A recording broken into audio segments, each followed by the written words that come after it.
હે કાકા, એ કાકા આ બાજુ જોતો ખરો, ભલે હમણાં હું નહીં ખાઈ જાઉં તમારો બરફ. અરે કઈ નહીં, જો આ થોડોક બરફ ખાતો તો મેં કીધું કે આ થોડોક ગરમી જેવું વાતાવરણ છે ને તો મને બરફ ખાઈ લઉં. હું વાત છે કાકા. હા.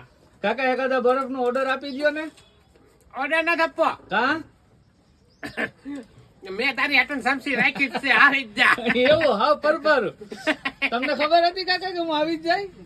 ખબર તો નથી, ઓલા ભૂલથી 2 સમસી આપી દીધી, મેં કીધું ભલે રાખ. અચ્છા એવું ભૂલમાં તમે તમારું હાકી લીધું એમ ને કે ભાઈ હું તારે તને તો આવું જ એટલે તારે હાટું બરફ નો આમાં એક સમસી રાખી. આવું. ઓહો શું વાત છે. તો કાકા હાસમાં આવી જાવ કે એક ઓર્ડર આપી દો ને તો મજા આવી છે. પછી 2 કાકા દીકરાને ધરાવું ને એક બરફમાં. આ ભાઈ એક 30 વાળો બરફ આપી દે. શું વાત છે કાકા. વાહ વાહ, લાવો એક સમસી એમાં ખવડાવો. હાલે હાલે. હવે એક કામ કર, હા. 30 વાળો તે લીધો ને, હા. હવે ઈમાંથી ખાઈ જા, મારા માં રહેવા દે. અરે કાકા યાર આમ કરો ને, લાવો